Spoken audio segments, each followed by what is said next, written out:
उत्तर भारत में मौसम ने एक बार फिर से करवट ली है। मैदानी इलाके में तापमान बढ़ रहा है, लेकिन हिमाचल प्रदेश में फिर से बर्फबारी शुरू हो गई है। कुल्लू में फ्रेश स्नोफॉल से सैलानियों के चेहरे खिल उठे हैं।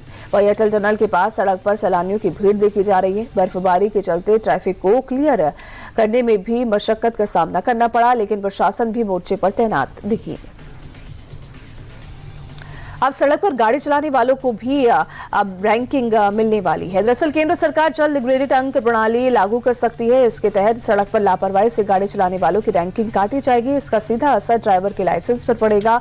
ओवर स्पीडिंग, सिग्नल तोड़ना या ड्रंक एंड ड्राइव जैसे मामलों पर 7 अंक काटे जाएंगे। अंकों में भारी गिरावट हुई तो लाइसेंस को 6 महीने के लिए भी रद्द किया जा सकता है।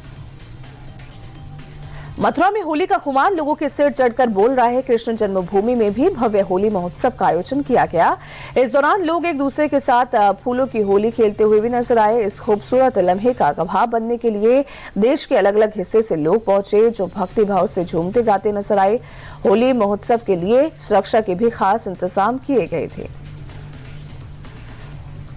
एक्ट्रेस रश्मिका मंदाना और सुपरस्टार विजय देवरकोंडा ने पीएम मोदी को अपने रिसेप्शन में इनवाइट किया है। दोनों ने शुक्रवार को पीएम आवास में जाकर प्रधानमंत्री को रिसेप्शन का कार्ड दिया। इस मौके पर विजय और रश्मिका पारंपरिक ड्रेस में नजर आई। कपल ने प्रधानमंत्री को शॉल भी भेंट की। रश्मिका और विजय ने हैदराबाद में 4 मार्च को होने वाले रिसेप्शन के लिए गृहमंत्री अमित शाह को भी न्योता भेजा है। विजय देवरकोंडा और रश्मिका मंदाना शादी के बाद पहली बार स्पॉट हुए हैं। दोनों को उदयपुर एयरपोर्ट पर देखा गया। रश्मिका लाल रंग के अनारकली सूट में बेहद खूबसूरत दिख रही थी, तो वहीं विजय भी शेरवानी में खूब जच रहे थे। दोनों ने पेपरासी के सामने आकर पोस्ट भी दिए। लंबे रिलेशनशिप के बाद 26 फरवरी को दोनों शादी के बंधन में बंधे थे। उदयपुर में दोनों ने तेलुगु रीति रिवाजों के साथ शादी की और अब ग्रैंड रिसेप्शन की तैयारी है। अफगानिस्तान ने पाकिस्तान में सैन्य ठिकानों पर एयर स्ट्राइक कर 4 एयरबेस को उड़ाने का दावा किया है। अफगान इलाकों ने बॉर्डर एरिया में पेट्रोलिंग तेज कर दी है। हालांकि तालिबान सरकार के प्रवक्ता जबीउल्लाह मुजाहिद पाकिस्तान के साथ बातचीत के संकेत देते हुए कहा कि पाकिस्तान ने सीज़फायर का सम्मान नहीं किया। जबीउल्लाह मुजाहिद ने उन कथित दावों को खारिज कर दिया है, जिनमें भारत पर पाकिस्तान और अफगानिस्तान के बीच जंग के लिए जिम्मेदार बताया जा रहा है। पाकिस्तान ने अफगानिस्तान के साथ खुली जंग का ऐलान करते हुए 274 अफगान सैनिकों को मार गिराने और 400 सैनिकों के घायल होने का दावा किया है। पाकिस्तानी सेना के प्रवक्ता अहमद शरीफ चौधरी के मुताबिक अफगान हमले में पाकिस्तान के 12 सैनिक मारे गए और 27 घायल हो गए, जबकि 1 सैनिक लापता है। इस बीच पाकिस्तान के पीएम शहबाज शरीफ कैबिनेट के साथ रावलपिंडी में सेना के हेडक्वार्टर में पहुंचे, जहां आर्मी चीफ आसिम मुनीर ने उन्हें अफगान बॉर्डर पर जारी जंग के हालात की जानकारी दी। जिनेवा में अमेरिका और ईरान के बीच तीसरे दौर की बातचीत के बेनतीजा रहने पर अमेरिका राष्ट्रपति डोनाल्ड ट्रंप ने नाराजगी जताई है। राष्ट्रपति ट्रंप ने कहा कि ईरान जिस तरह से बातचीत कर रहा है उससे वो खुश नहीं है। ईरान वो देने को तैयार नहीं है जो अमेरिका के पास होना चाहिए। ईरान पर हमला शुरू करने पर ट्रंप ने कहा कि जब जंग शुरू होती है तो अच्छा और बुरा दोनों तरह का जोखिम होता है, इसीलिए बेहतर होगा कि ईरान अच्छे विश्वास और विवेक के साथ बातचीत करे।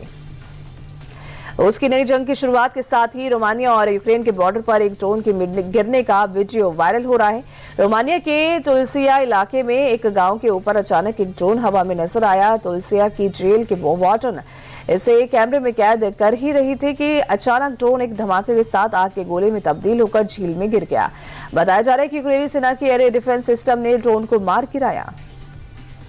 T20 विश्व कप में आज पाकिस्तान के लिए करो या मरो का मुकाबला। श्रीलंका और पाकिस्तान की आज शाम 7 बजे टक्कर होगी।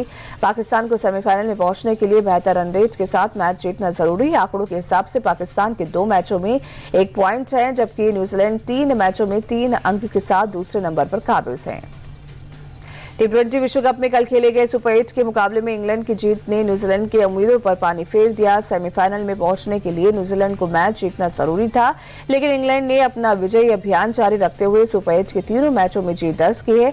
न्यूजीलैंड ने पहले खेलते हुए 160 रनों का लक्ष्य दिया था। इंग्लैंड की टीम ने 6 विकेट खोकर 161 रन बनाकर मैच जीत लिया।